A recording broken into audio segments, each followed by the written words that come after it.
Assalamualaikum warahmatullahi wabarakatuh. Nah, apa kabar dulurku PSHT dimanapun berada? Tentunya jumpa lagi dengan Humas PSHT dari Pengurus Pusat. Yang kali ini kami telah hadir bersama pengurus yang lain untuk menyampaikan beberapa hal yang selama ini menjadi pertanyaan. Nah, mumpung hari ini telah hadir bersama kita ada Mas Pur selaku Sekum di Kepengurusan Pusat dan beberapa pengurus yang lain, kita menyempatkan diri untuk berbincang-bincang dengan beliau. Nah, seperti apa? Kebetulan ada Mas Pur. Selamat sore Mas Pur. Selamat sore. Nah, terima kasih sudah berkenan kami sowani Mas, merepoti waktunya. Jadi banyak pertanyaan dari dulu-dulu Mas Pur. Kebetulan kemarin sudah sempat dilaksanakan Rakernas. Banyak yang belum tahu kok programnya apa saja sih hasil dari Rakernas itu. Kemudian beberapa isu-isu yang nanti akan saya tanyakan. Nah, mungkin Mas Pur bisa memberikan keterangan sementara berkenaan dengan Rakernas dulu. Monggo Mas Pur langsung. Ya, baik. Terima kasih Mas Ageng. Bismillahirrahmanirrahim. Assalamualaikum warahmatullahi wabarakatuh. Waalaikumsalam warahmatullahi wabarakatuh. Saudara-saudara saya, baik pengurus pusat, pengurus Pengprov, pengurus cabang, cabang khusus, komisariat, ranting dan rayon, dan para pengurus komisariat di luar negeri. Pertama-tama saya ingin mengenalkan dulu. Di sebelah kanan saya ini Mas Sugito Randi Husodo. Beliau ini adalah Wakil Ketua Bidang Pencaksilat. Kemudian di sebelah kiri saya adalah sesepuh dari Bekasi, Kota Bekasi. Terus ini ada beberapa saudara-saudara juga pengurus yang ikut hadir di dalam ruangan ini. Saudara-saudara sekalian, tentu kita perlu memanjatkan syukur kepada Allah Subhanahu wa taala bahwa atas karunia-Nya kita semua diberi kesehatan, diberi keselamatan hingga kita sampai hari ini dapat menunaikan kewajiban kita sebagai pengurus juga sebagai warga persaudaraan Setiahati Trate. Nah, berkenaan dengan program kerja Persaudaraan Setiahati Trate, sebagaimana tadi Mas Ageng sudah menyebutkan, beberapa waktu yang lalu Persaudaraan Setiahati Trate melakukan Rakernas di Malang. Dalam Rakernas ini dihadiri oleh hampir 90% cabang-cabang di seluruh Indonesia, bahkan ada yang datang dari Timor Leste. Alhamdulillah kondisi penyelenggaraan Rakernas berjalan lancar dan diberi bantuan pengamanan oleh Polda dan TNI Jawa Timur. Itu kurang lebih sekitar 700 personil. Ini sangat membanggakan bagi kita. Belum pernah kita menyelenggarakan Rakernas itu mendapat perhatian yang demikian besarnya dari pemangku aparat keamanan setempat. Artinya mendapatkan perhatian khusus ya Mas ya? Ya, artinya kita mendapat perhatian khusus. Bahkan Kapolda Jawa Timur itu mengirimkan wakilnya khusus untuk menyampaikan beberapa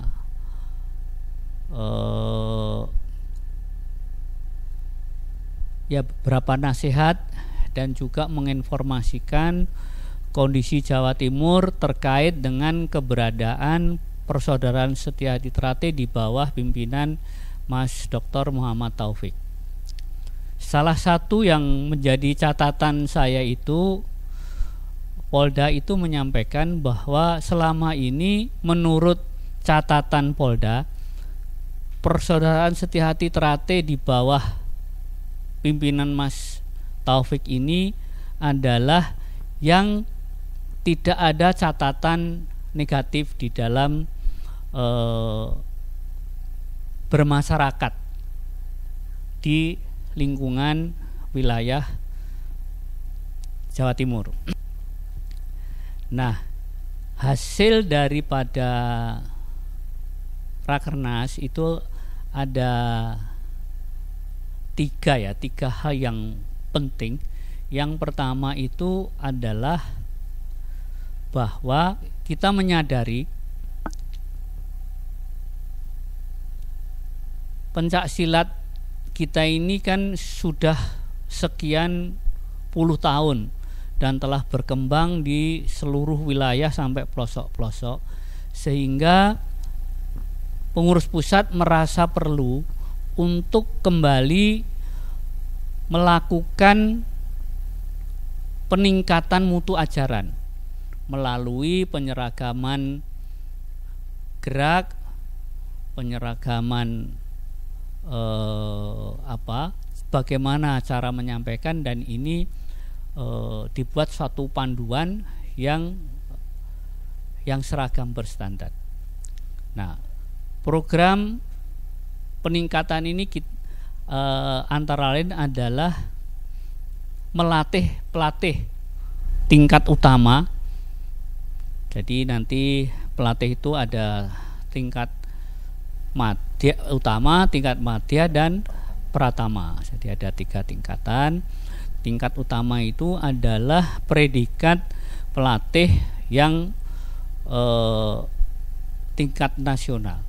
Ini akan menularkan nanti di provinsi-provinsi, di cabang-cabang untuk melatih pelatih untuk diberikan predikat pelatih tingkat madya ya, tingkat madya.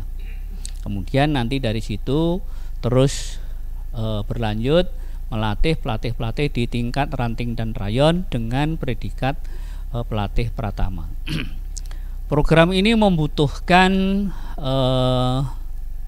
waktu dan membutuhkan tenaga yang sangat banyak, sehingga program ini akan berlangsung dan sesuai dengan target itu sampai dengan akhir tahun 2025 itu seluruh pelatih dari tingkat rayon sampai dengan pusat itu sudah mendapat pelatihan-pelatihan agar di dalam melatih siswa-siswa yang akan menjadi warga PSHT ini menjadi ada keseragaman di seluruh wilayah Indonesia. Itu Mas, saya potong. Yang pertama itu dulu ya. Saya potong Mas Pur. Nah, Lur, tadi sudah disampaikan bahwa yang pertama bahwa pelaksanaan Rakernas di Jawa Timur, yang dalam hal ini kebetulan di Kota Malang, ya, itu terlaksana dengan baik. Yang perlu digarisbawahi bahwa pelaksanaan berjalan lancar, dan kemudian tadi disampaikan oleh Mas Pur langsung bahwa kita mendapatkan bantuan keamanan, yang mana pemangku keamanan di wilayah itu merasa mengapresiasi, di mana PSHT yang di bawah kepengurusan Mas Taufik itu adalah memberikan contoh berperilaku baik di lingkungan masyarakat sehingga tidak pernah membuat kegaduhan. Hal inilah yang mendorong beliau-beliau ini memberikan apresiasi dalam bentuk pengamanan ketika Rakernas.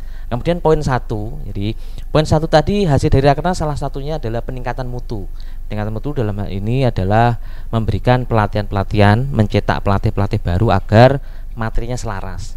Nah, yang kita tanyakan tentunya supaya nanti langsung dijawab juga bahwa apakah sudah dilaksanakan hal ini ya, terus yang kedua Mas Pur, pelaksanaan sudah sampai mana, sehingga misalnya di wilayah-wilayah lain nanti akan pelaksanaan berikutnya apakah tetap dikomandoi oleh pengurus pusat ataukah per wilayah-wilayah itu mengadakan pelatihan tapi hasil dari yang dilatih dari pengurus pusat itu sendiri. Monggo Mas Pur, barangkali Mas Pur bisa menjelaskan. Ya, baik. Ini saya jelaskan dulu, nanti mungkin secara teknis atau gimana nanti akan ditambahkan oleh Wakil Ketua Bidang Teknik. Jadi semenjak Rakernas itu pengurus pusat telah menyelenggarakan TOT tingkat pusat yang diikuti oleh peserta dari provinsi-provinsi yang jumlahnya itu 34 orang. 34 orang yang kita kumpulkan di Jakarta dengan pembiayaan secara gotong royong. Jadi antara pengurus pusat, pengurus provinsi, dan pesertanya itu sendiri. Ya, ini adalah adat istiadat di PSHT. Kita ini kekeluargaan, sehingga di dalam menjalankan sesuatu kita berebut bareng. Nah, dari penyelenggaraan TOT itu memang hasilnya itu belum memuaskan, karena dari 34 itu yang lulus sebagai pelatih utama itu hanya sekitar 30%-nya atau 35%-nya. Yang selebihnya itu masih harus meningkatkan diri. Nah, selanjutnya para pelatih utama yang sudah lulus dan mendapat sertifikat ini saat ini di daerahnya masing-masing mulai menularkan ajaran-ajaran yang sudah diterima, tetapi ini tingkatnya masih belum mengarah sertifikasi. Nanti kalau sudah dilatih, kemudian peserta ini memenuhi syarat untuk mengikuti sertifikasi, maka akan dilanjutkan dengan pelatihan yang bersertifikasi. Karena sayang nanti kalau sudah langsung ikut sertifikasi ternyata sudah datang dari jauh-jauh, tapi yang lulus hanya 30% atau 40% itu ya kita merasa kurang enak juga. Tetapi karena kita sudah komitmen bahwa TOT ini adalah menuju kepada peningkatan mutu, sehingga kami sangat ketat di dalam memberikan sertifikasi. Jadi tidak gampang-gampang lah maksudnya. Mungkin itu Mas, mungkin Mas Gito mau nambahkan? Baik Mas, saya ke teknis ke Mas Gito. Tadi disampaikan bahwa pelaksanaan sudah diadakan ya Mas di tingkat pusat. Tentunya ini hasil dari gerak cepat setelah Rakernas kemarin, salah satu poinnya itu. Yang menjadi pertanyaan saya tadi disampaikan bahwa hasil dari kelulusan itu baru 30% Mas Gito. Yang saya tanyakan adalah teknisnya. Apa yang menjadi kendala? Tentunya dalam hal ini perwakilan setiap provinsi yang dikirimkan setidaknya mungkin dipilih dari yang terbaik tadi, dari wilayahnya masing-masing, sehingga ini bisa mewakili provinsi masing-masing untuk mendapatkan materi supaya menjadi standar kualitas seperti yang ingin dicapai oleh PSHT secara keseluruhan. Nah, menurut pengamatan Mas Gito sendiri seperti apa? Kenapa kok baru 30%? Monggo Mas, barangkali bisa dijelaskan biar dulur-dulur di luar sana paham dan tahu. Monggo Mas. Terima kasih Mas Ageng. Assalamualaikum warahmatullahi wabarakatuh. Waalaikumsalam warahmatullahi wabarakatuh. Selamat sejahtera buat kita semua. Alhamdulillah. Kami waktu kita mengadakan TOT atau penataran nasional atau pelatih utama, pada intinya kenapa kita bisa hanya dapat 30 sampai 35%. Jadi sedikit ada miskomunikasi. Mungkin informasi ke daerah itu ada yang protes bahwa saya tidak kasih informasi. Seharusnya padahal sudah ada informasi secara tertulis, diumumkan seluruh Indonesia, bahkan luar negeri. Contohnya Timor Leste gitu, ya tahu juga. Tapi ada yang dia protes bahwa saya tidak dikasih tahu, padahal harus materi dari polos sampai warga tingkat 1 sah itu harus sudah kualitas, senam maupun jurus dan pola-pola yang lain lah, contohnya gitu. Tapi kenyataannya enggak. Memang kelihatannya sembrono ya. Jadi yang kita tatari kadang-kadang tidak memenuhi target kita. Mestinya kalau pelatih yo tinggi ukurannya gimana, ada yang kecil gitu. Kelihatannya nggak enak dipandang kalau sebagai pelatih nasional. Tapi memang dia hafal gitu. Ada yang bulat ya, termasuknya saya sebenarnya termasuk pendekar ya. Pendek dan kekar pada intinya gitu. Tapi kita tidak putus asa. Karena yang kita perkirakan hanya kan semua 34 orang. Tapi target kita 10 udah bagusnya, nyatanya kita dapat 14 kalau nggak salah itu. Oh, artinya berarti yang dikirim dari perwakilan ini Ya. pada sudah diberikan arahan bahwa setidak-tidaknya hafal senam dan jurus. Materi. Ya. Tapi ketika hadir justru malah banyak calon pelatih yang ikut pelatihan belum memenuhi kriteria ini ya Mas. Oh, begitu. Kemudian tadi disampaikan Mas bahwa ada beberapa postur yang tidak memenuhi kriteria. Yang jadi pertanyaan justru apakah itu menjadi standar bahwa kalau orang isyarat itu harus tinggi besar. Nah, dalam hal ini apakah hanya kriteria ini untuk pelatih saja atau secara umum? Monggo Mas. Kalau paling tidak kalau kita pelatih minimal ya 160. Jangan kecil banget. Ya nggak pantas gitu loh. Memang dia pinter ya, hafal gitu. Tapi kalau ketemu yang gede-gede kayak Mas Burit gitu, kayak paling tidak kayak jenengan minimal kan ada 170-an gitu. Kan ribet juga gitu. Iya, pada intinya itu. Terus kedua kalinya apa ya? Dengan adanya pelatih nasional ini atau pelatih utama ini, kami melihat sebelumnya memang punya gagasan Mas Ekum. Tadinya kita kan vakum Mas ya, tidak jalan. Tapi kita harus akhirnya mengadakan diskusi sharing. Akhirnya kita mempunyai niat untuk melakukan penataran nasional sehabis di Malang itu. Dan itu harus selesai. Yang untuk pelatih nasional itu awalnya hanya 9 orang. Kita perlu banyak. Masalahnya kalau pas kita ada pas mau bulan Suro atau latihan setahun itu suka disuruh ke daerah-daerah, tapi kelihatannya materinya bisa dikatakan di bawah standar. Maka itu kita mempunyai niat untuk ada pelatihan nasional atau pelatih utama tadi, supaya kalau dia di daerah-daerah sendiri atau di provinsi itu bisa melatih yang ada di daerahnya masing-masing, tujuannya gitu. Dan itu pun akan diselesaikan tahun 2023 ini kalau bisa 2 kali selesai gitu ya Mas Pur ya. Tapi kenyataannya yang kedua tidak berhasil karena yang mendaftar sedikit. Kemarin harusnya di Jogja, tapi hanya kurang lebih 11 orang. Targetnya kita kan minimal 30. Ya sementara ini ditunda mungkin Februari kalau nggak salah, kalau nggak jadi habis pemilu. Perkiraan begitu. Artinya masih terjadi komunikasi ya Mas, walaupun dari pusat sudah membuatkan program dan poin pelaksanaannya sudah dilakukan. Ya ini juga buat acuan juga nggih Lur, yang di mana-mana ini di luar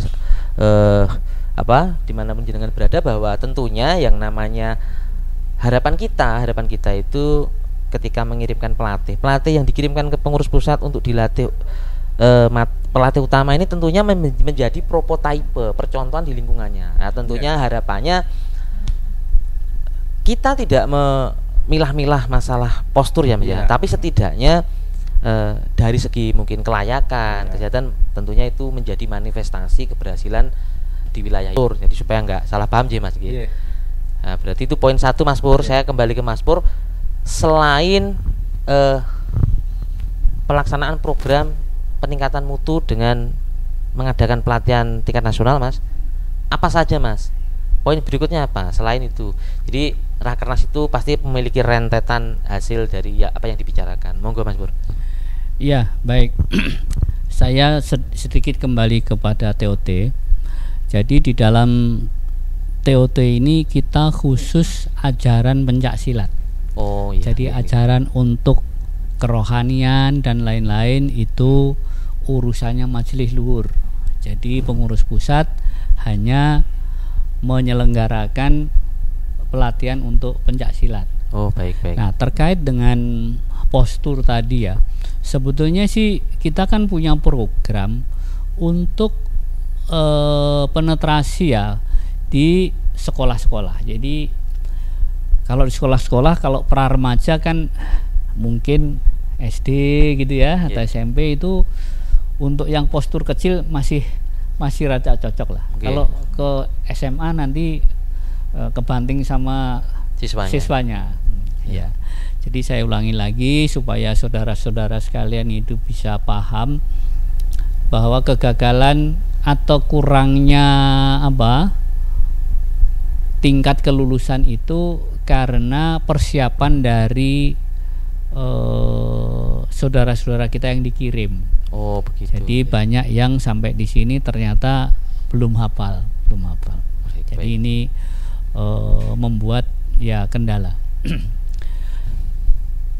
Untuk yang selanjutnya tadi ya TOT tadi saya jelaskan juga ada TOT di bidang bela diri praktis dan juga ada di bidang prestasi. Nah, bidang prestasi juga sedang jalan dan ini untuk menunjang keberlanjutan prestasi saudara-saudara kita di ajang prestasi. Selama ini sampai dengan prestasi di tingkat internasional kita selalu ada yang mewakili. Nah, ini jangan sampai terputus.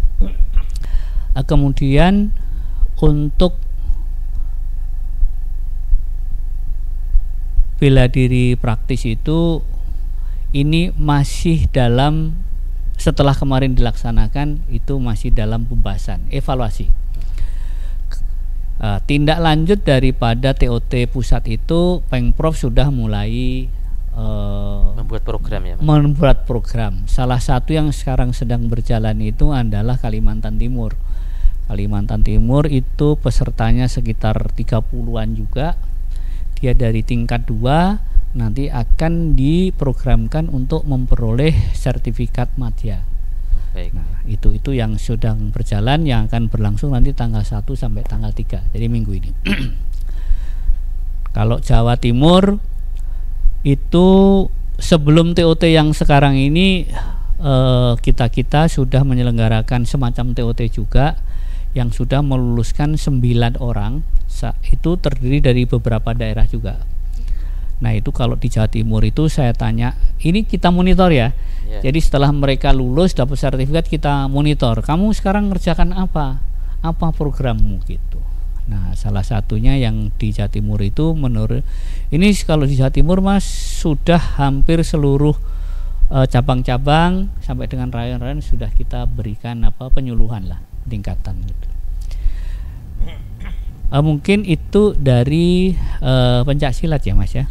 Artinya ya Mas, artinya setelah Rakernas program pertama tadi mengadakan peningkatan pelatihan tidak semata-mata hanya sebatas memberikan arahan atau membuat. Ternyata dari kepengurusan pusat sendiri juga tetap memberikan pendampingan ya. Iya, betul. Pengamatan seperti yang Mas Pur tadi sampaikan.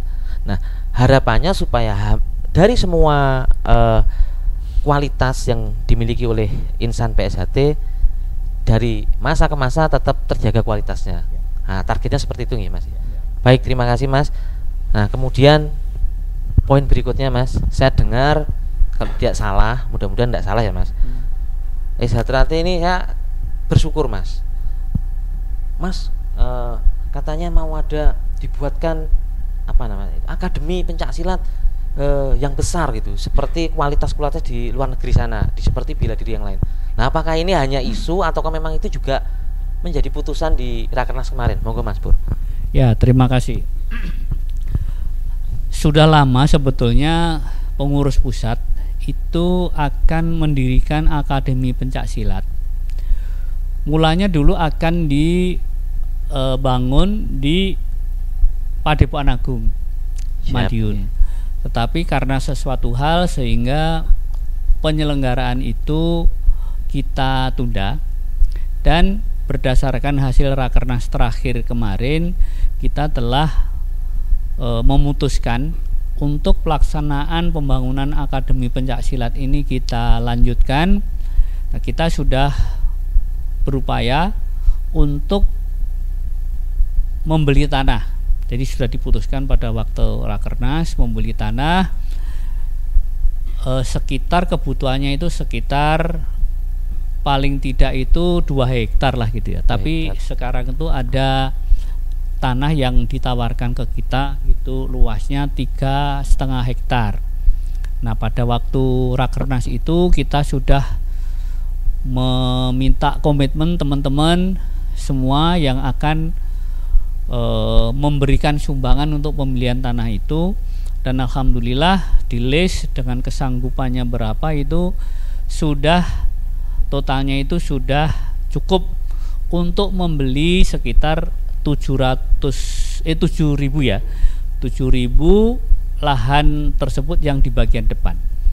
Itu harganya sudah selesai negosiasi dan dalam waktu dekat itu harus kita realisasikan. Untuk selanjutnya untuk sampai kepada mendapatkan seluruhnya itu tentu kita akan kita programkan sedapat mungkin tahun 2024 nanti sudah ada realisasi tambahan lah paling tidak, kalau misalnya belum terrealisasi semuanya. Mungkin itu Mas. Luar biasa ya Mas Pur, berarti ini adalah informasi valid. Jadi Lur, nah, jadi ternyata betul bahwa kita patut berbangga bahwa PSHT itu akan punya akademi yang mana di situ akan menjadi pusat pelatihan, nah, betul, dari ajaran, bela diri praktis, dan tentunya prestasi. Nah, tentunya ini kita menjadi kebanggaan bersama. Kita bahkan sampai 3,5 hektar tadi yang sudah terbeli oleh kita, kurang lebih 1 hektaran. Ya. Nah, ini nanti bisa menjadi motivasi kita untuk semakin giat mengembangkan SHT dan menjaga kualitas, nah, seperti program pertama TOT yang dilaksanakan, bahwa SHT tidak hanya kuantitinya banyak tetapi juga kualitasnya. Nah, itu poin kedua.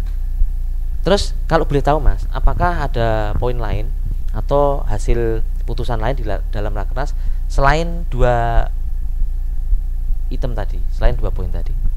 Ya, terima kasih. Ada satu lagi hasil dari Rakernas itu adalah kerjasama antara PSHT dengan BPJS di bidang ketenaga kerjaan ya. Cuman ini tidak seperti BPJS yang sekarang ini sudah tapi ini khusus diberikan kepada atlet dan pengurus. Nah, sekarang ini kita sudah tanda tangan MOU, sedang pembentukan jaringan organisasi kita. Nah, nanti setiap atlet itu menjadi anggota BPJS tadi. Nah, itu akan mengcover kalau terjadi hal-hal pada saat kegiatan latihan. Kegiatan latihan itu dimulai dari berangkat dari rumah menuju ke tempat latihan sampai pulang lagi. Jika terjadi sesuatu, maka itu ada di cover oleh BPJS. Nah, ini untuk sementara pengurus pusat itu kita daftarkan semua. Untuk yang tahap pertama itu kan itu ada iurannya juga, tidak besar, 16.000 kalau salah, 16 atau 13.000 per bulan. Itu ada ketentuannya lah. Yeah. Itu yang sangat, kalau saya pikir sangat membantu kalau ada hal-hal yang terjadi pada atlet-atlet kita. Di samping itu kita juga bekerja sama dengan BRI Link ya. BRI Link di dalam pertama terkait dengan program BPJS tadi. Di dalam BPJS itu ada aturan-aturan bahwa nanti sebagian itu iuran teman-teman itu dikembalikan kepada para pengurus lah di tingkat pusat, cabang, dan itu ada hitung itu ya, tidak besar tapi artinya itu bisa kembali. Kalau tidak salah itu misalnya mendapat iuran itu 1 juta gitu, yang 400 kembali ke pengurus. Kalau tidak salah itu seperti itu. Nah, ini pengurus yang menangani itu. Nah, uang-uang itu akan masuk ke akun kita yang di BRI tadi. Jadi nanti yang mengatur begitu masuk kembali dan pada siapa-siapa saja itu sudah diatur di programnya BRI. Izin Mas, saya potong. Kembali kepada BPJS. Tadi disampaikan bahwa BPJS Ketenagakerjaan ini tidak seperti BPJS Ketenagakerjaan pada umumnya. Artinya seperti karyawan, tapi ini ternyata hanya mengcover atlet. Ketika terjadi proses latihan, cedera dan lain sebagainya, ada jaminan untuk mengatur hal ini. Nah, yang menjadi pertanyaan saya, apakah ini hanya untuk atletnya saja atau berikut pelatih, Mas? Ya, atlet dan pelatih. Oh, berarti pelatihnya juga mendapatkan itu. Nah, sama siswa ya. Oke. Nah, sementara poin kedua dengan sistem yang ada di BRI Link, berarti pusat memberikan wadah, memberikan sistem supaya lebih teratur dalam penarikan atau pemberian iuran melalui sistem yang dibuat Briling ini supaya aman. Nah, Lur, tadi sudah dengar dan disampaikan bahwa hasil dari Rakernas itu di poin ketiga ini tidak saja perkembangan zaman, tidak saja di bidang teknologi gitu. Tentunya juga di bidang sistem yang lain. Bahkan pengurus pusat dan pengurus sampai ke provinsi dan daerah tentunya dalam hal ini memberikan perhatian sampai atletnya. Jadi ada peningkatan juga di bidang perhatian melalui sistem yang sudah disediakan oleh rekan-rekan tadi ya Mas ya. Nah, jadi kalau dulu mungkin masih ada ditemukan pungutan liar gitu ya yang enggak jelas. Sekarang sudah punya sistem yang mana itu bisa saling mengawasi dan kita tahu regulasi larinya kemana. Luar biasa sekali Mas Pur.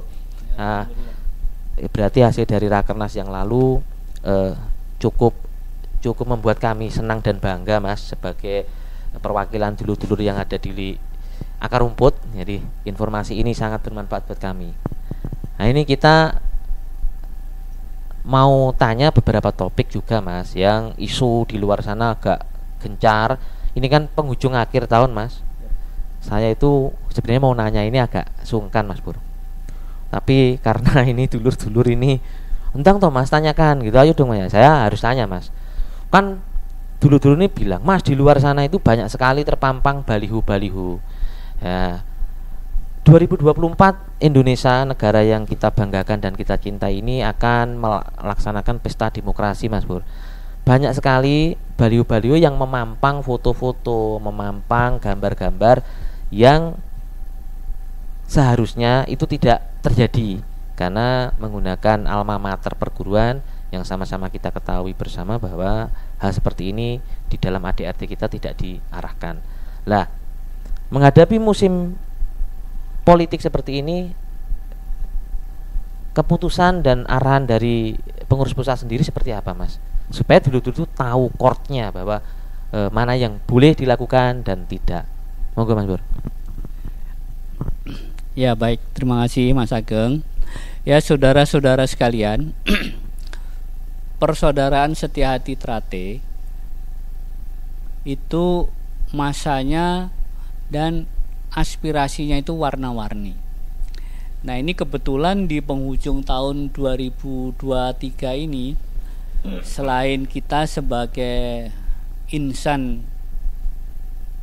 yang hidup di dunia ini, mungkin waktunya pada akhir tahun itu kita mengevaluasi lah tentang hal-hal yang setelah kita kerjakan dan akan kita kerjakan di tahun yang akan datang.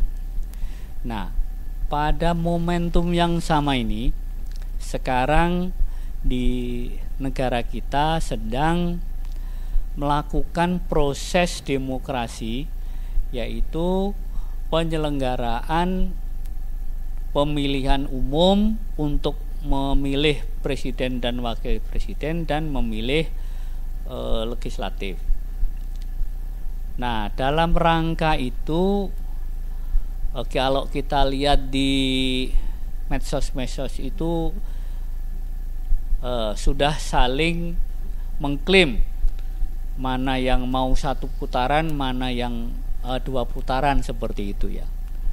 Nah, kita Persaudaraan Setiahati Trate sebagai organisasi pencak silat semenjak didirikan pada tahun 1922, kemudian kita memiliki anggaran dasar itu tahun 51 dan terus disempurnakan sampai dengan sekarang itu. Pilihan PSHT di dalam berpolitik itu adalah tidak berafiliasi kepada salah satu partai politik. Itu adalah pilihan politik dari Persaudaraan Setiahati Trate sejak dirintis sampai dengan hari ini. Nah, terkait dengan hak konstitusi hak Mas daripada warga PSHT selaku warga negara Republik Indonesia itu mempunyai hak melakukan menyalurkan aspirasinya nanti di dalam pemilihan itu. Nah, oleh sebab itu pengurus pusat menghimbau kepada seluruh warga PSHT sebagai warga negara Indonesia untuk menyukseskan pemilu ini. Salah satunya adalah ikut menyalurkan pilihannya. Jangan sampai warga PSHT ini tidak menggunakan hak pilihnya atau golput. Itu kita sebagai warga Indonesia kurang baik. Jadi kita tetap menyalurkan. Nah, sekarang ini dalam proses menuju ke pemilihan tanggal 14 Februari, pada hari ini adalah dalam masa kampanye. Nah, masa kampanye ini adalah masa yang sangat rentan terhadap gesekan-gesekan, dan Persaudaraan Setia Hati Ternate telah memilih untuk tidak ikut berkampanye dengan menggunakan atribut atau nama Persaudaraan Setia Hati Ternate. Jadi oleh sebab itu para warga PSHT dilarang untuk ikut mendukung salah satu kontestan dengan mengatasnamakan organisasi PSHT atau menggunakan atribut-atribut PSHT. Jika saudara-saudara di dalam menyalurkan aspirasi berbeda dengan aspirasi sesama warga PSHT, maka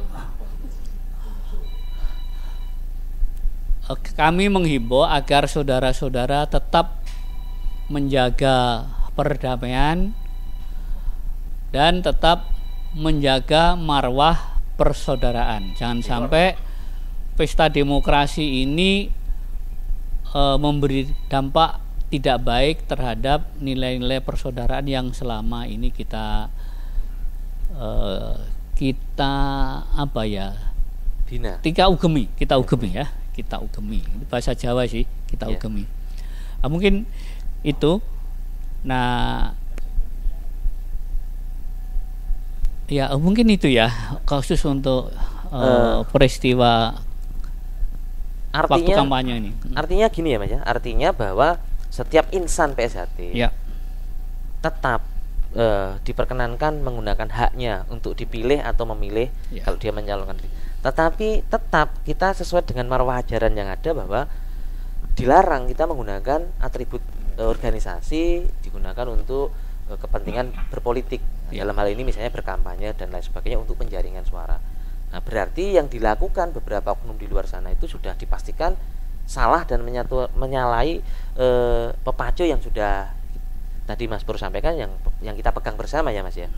Gitu. Nah, Lur, ternyata arahan dari pengurus pusat tentunya tetap sama dengan pendahulu-pendahulu kita bahwa PSHT tidak berpolitik terhadap partai manapun, afiliasi dengan mana. Tetapi memiliki hak untuk berkonstitusi. Tentunya jika memiliki hak suara, wajib memberikan surat suaranya. Seandainya mencalonkan diri adalah personalnya yang maju tetapi tidak menggunakan alma mater organisasi.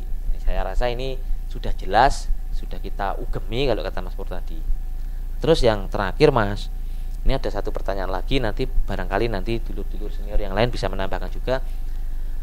Saya kemarin baca websitenya Mahkamah Agung Mas, kemudian tertera dan muncul situ kemudian hari ini suratnya sedang diurus katanya gitu, bahwa beberapa waktu lalu hasil gugatan ada PK2 seperti itu katanya Mas. Nah ternyata PK2 itu dari hasil yang saya baca sementara ini ditolak. Artinya memberikan kedudukan kepada kita bahwa badan hukum yang lama itu tetap berlaku kan gitu Mas. Nah apakah ini hoax? Beritain seperti ini apakah hanya sebatas ini seperti apa Mas Pur? Karena saya belum ketemu biro hukum, karena Mas Pur pasti paham soal ini. Monggo Mas. Ya, terima kasih Mas. Mungkin sebelum menuju kepada PK2 ini, mungkin secara singkat historis permasalahan di PSHT itu mungkin bisa saya sampaikan secara singkat ya. Diulas kembali Mas. Ya, jadi pada ini dimulai pada perapatan luhur tahun 2016. Baik. Sebenarnya perapatan luhur 2016 tanggal 10 sampai tanggal 12 itu berjalan dengan lancar tanpa adanya keberatan atau protes-protes. Iya, baik. Namun demikian, setelah jalannya, bahkan pengurus yang kita bentuk itu sudah sempat dilantik. Jadi perapatan luhur bulan Maret, bulan Mei, seluruh pengurus yang ada di situ itu dilantik pada bulan Mei, itu di Padepokan Agung. Nah, setelah itu dengan perjalanan waktu tiba-tiba ada pihak-pihak yang melakukan seolah-olah menuduh bahwa Parluh 16 ini terdapat kecurangan-kecurangan. Nah, mereka mengajukan gugatan perdata tahun 2017. Itu diputuskan terakhir dalam kasasi bahwa gugatan itu semua ditolak. Ya, artinya secara perdata PSAT Mas Taufik itu hasil putusan Mahkamah Agung yang sudah inkrah itu sudah sah secara hukum. Nah, setelah sah itu kita mengurus badan hukum tahun 2019. Nah, kebetulan semenjak itu karena dia masih waktu itu putusan yang tadi itu belum putus. Oh iya. Nah, pada tahun 2019 itu, tahun 2019 kita langsung mengajukan badan hukum. Nah, disitulah makanya dalam proses hukum itu sampai dengan PK. Jadi mulai pengadilan negeri, pengadilan tinggi, kasasi dan PK. Yeah. Pada waktu PK itu keluar tahun 2022 ya kalau tidak salah, itu seluruh yang dituntut itu dinyatakan batal, ditolak. Yeah. Sehingga PK yang kita ajukan itu diterima untuk seluruhnya. Itu adalah nomor PK-nya adalah 68. Oh, 68. Nah, atas putusan PK 68 itu ada pihak yang mengajukan PK 2. Baik. Nah, PK 2 ini sebetulnya secara menurut pertimbangan hukum para lawyer kita itu harusnya tidak diterima, tetapi faktanya itu dikirim ke Mahkamah Agung dan ternyata prosesnya hampir 1 tahun. Jadi itu kalau tidak salah Agustus dikirim ke MA itu Agustus tahun 2022 dan sekarang ini bulan November ya, baru turun putusan. Kita menunggu cukup lama. Nah, di dalam karena PK ini dijadikan PK 2 ya maksud saya. Yeah. Dijadikan alasan oleh pihak-pihak tertentu untuk menghambat proses hukum yang sedang berlangsung, yang kita lakukan baik itu gugatan maupun pelaporan.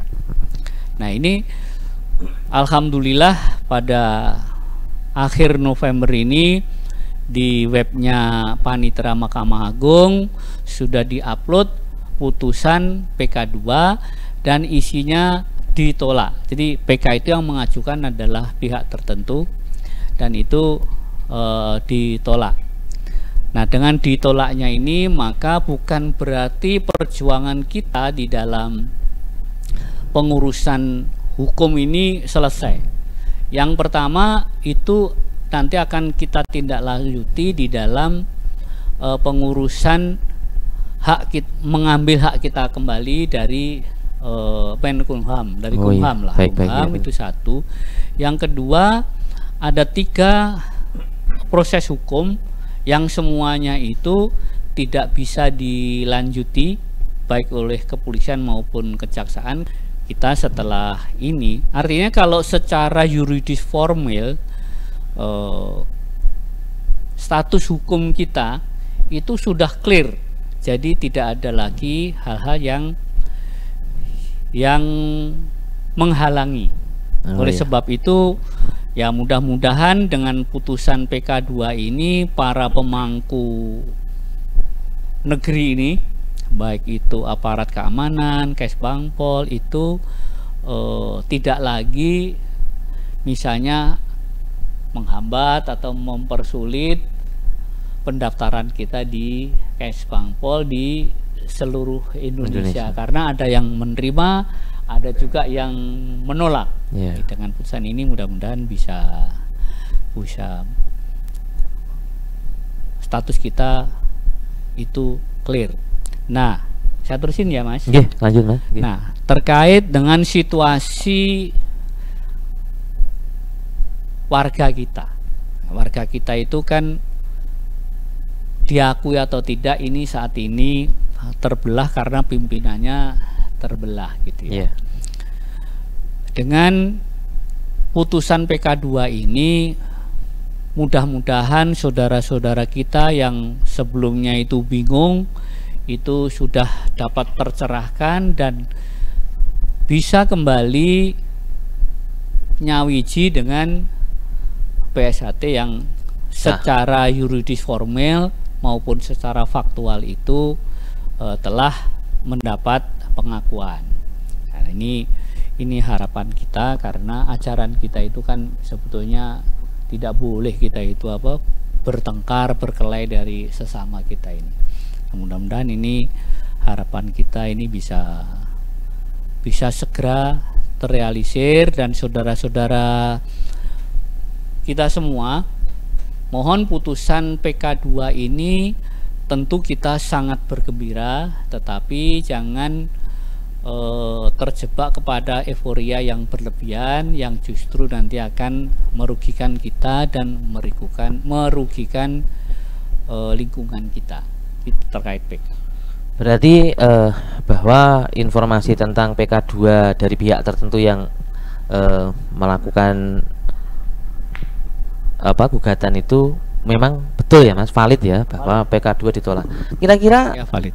Apakah akan seperti harapan ini Mas, berpotensi seperti harapan Mas Pur tadi bahwa ini sudah clear, sudah PK2 gitu kan, sudah kan, sudah mentok gitu, tidak ada PK3 gitu barangkali ya, tidak ada jalur hukum di atasnya itu ya, misalnya PK3, PK4 mau PK berapa gitu kan, harusnya sudah tidak mungkin ya. Nah, harusnya segera komunikasi dengan baik, bahkan memang ajaran kita seperti itu Mas Pur. Artinya ini memang informasi ini valid, bukan isu-isu saja yang digunakan untuk memframing suatu berita gitu. Nah, terima kasih Mas Pur. Dulur-dulur, cerah sekali, gamblang bahwa dari Rakernas kita sudah dengar langsung bahwa program-program sudah dilaksanakan. Tadi ada Mas Gito selaku wakil bidang prestasi teknik pencaksilat sudah melaksanakan TOT dari skala nasional, kemudian bela diri praktis dan prestasi terus konsisten supaya kualitas kita baik. Jadi kesimpulannya itu kita sudah beli tanah gitu ya Mas, buat akademi ya, di Madiun ya Mas ya, di Kabupaten Madiun ya, di Kabupaten Madiun kita mau punya sekolah akademi ya, sekolah akademi pencaksilat khusus ya. Luar biasa ini, kayak kalau di Hong Kong tuh dulu ada kungfu Mas, sudah ada akademinya, luar biasa sekali PSHT. Kemudian yang terakhir adalah PK2 sudah clear, sudah di mosok sih ngeyel kan gitu ya Lur. Jadi dulur-dulur ini saya rasa paham.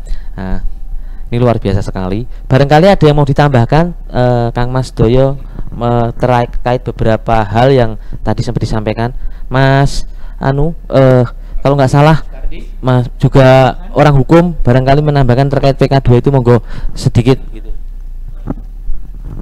Baik, terima kasih dulur-dulur. Yang mana dalam hal ini, ketemuan ini kita sangat berbangga hati, yang mana dalam hal ini kita sebagai warga negara yang baik, taat hukum, aturan yang ada ini kita taatin, bahwa PSHT itu cuma satu, tiada yang lain.